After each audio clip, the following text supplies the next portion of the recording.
It is I, Ethan, here with another video. Today, I'm going to be talking about the Mortality Doctrine series by James Dastner. You guys probably know James Dastner as the author of the Maze Runner series. I bet, though, that you haven't heard about these books. They're not really rare, but they're kind of hard to find. So, I'm going to be talking about each one individually, one by one in this video. So, let's begin.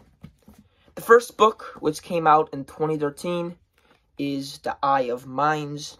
I believe in the UK, or in Britain or Ireland, somewhere far away from the US. This book has a different name. It's called Gunner Scale. I don't know why it's different, but I'm not going to worry about that. So, as always, in the first book, it's a lot of setup. Not much happens. We are introduced to this main protagonist, and his name is Michael. Michael is this 12-year-old boy who loves gaming. He is a code breaker, a hacker.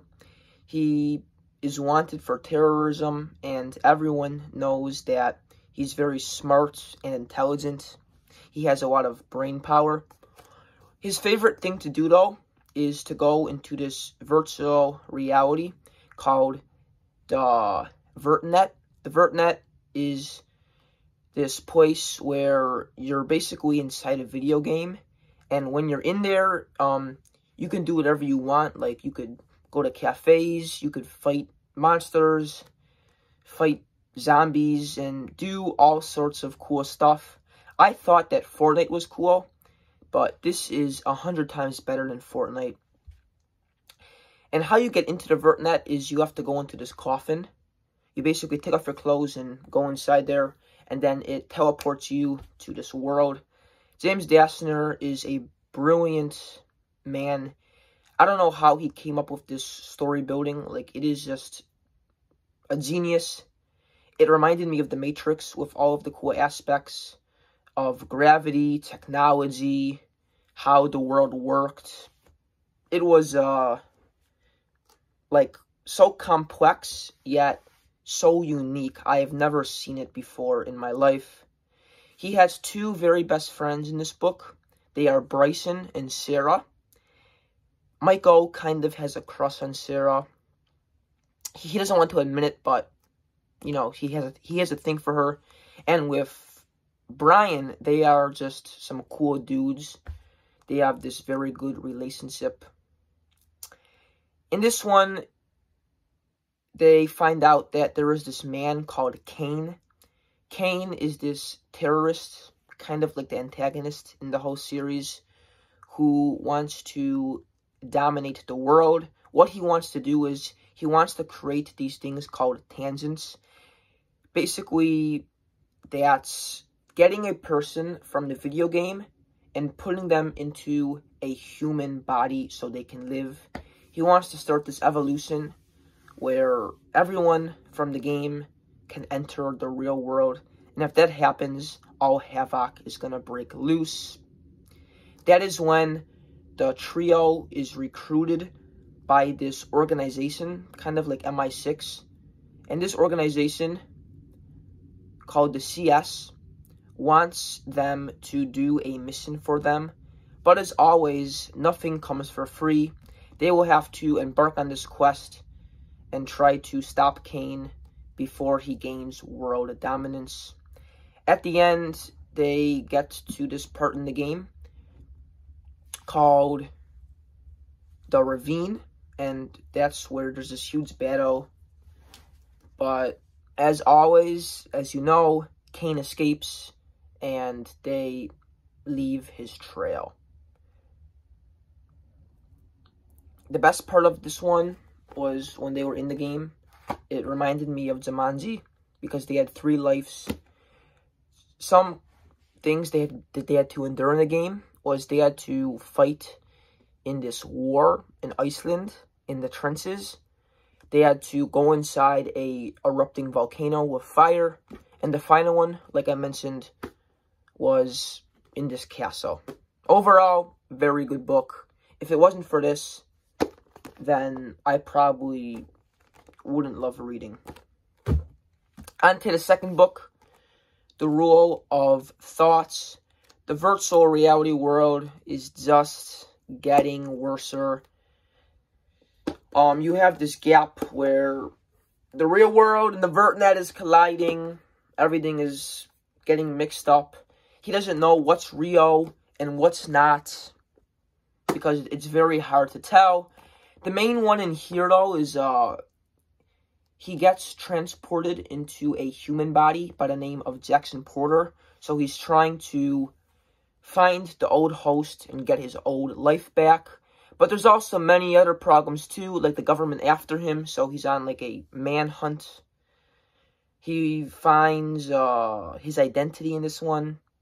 And the ending was a complete shocker to me. That was the biggest cliffhangers in history.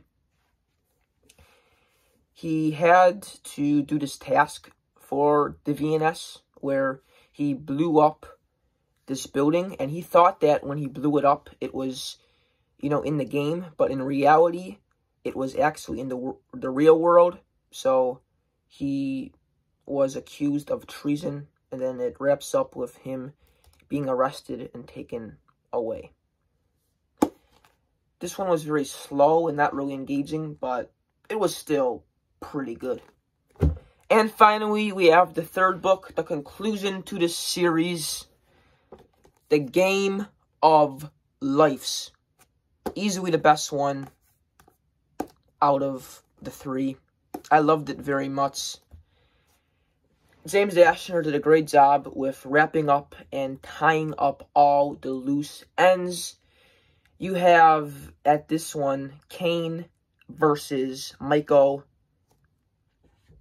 And what Ashner did was he made you realize that Cain was actually the good guy. I was not expecting that. I thought that Agent Weber, you know, were the good guys and Cain was the dark force, but the roles are actually reversed. And that just kind of deceptionizes your view. You're like, I can't trust Ashner anymore, or this whole messed up world. He has to go to DC in here to try to stop his campaigns. But what he also does is he just tries to stop this unbalance of worlds and put everything back together. The thing I grasped from this was that, you know, you can't live forever. The whole reason why Cain started this program was to give people immortality, meaning that they can live forever. But if you live forever, I wouldn't want to do that. You know, people have flaws. People have limits. Why not, you know, just die? And there was a scene in here where at the end, when Cain is getting destroyed, he begs Michael. He's like, please, give me mortality. And Michael says something like, you know, you should learn your lesson because you wanted the opposite and now you come crawling back to me. Seeing a villain crawl back to the hero is always amusing to me. Because at first, you know, they held high authority and now they are scared of the real hero. They're like, please forgive me, please forgive me, please forgive me. And Sarah dies in this one, which is very sad. It broke my heart. I thought that Sarah and him were going to have, like, some young love, but she dies.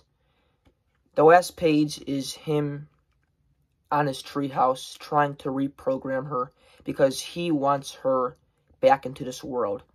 He may not see her as she used to be, but she is a stringent of code, still a possibility, still a mathematical equation that can be brought back to life. So yeah, guys, that is my book review on the Mortality Doctrine. I recommend you read it. You can find this on Amazon, libraries, bookstores. So with that, thanks for watching, and I'll see you on another video. Peace out.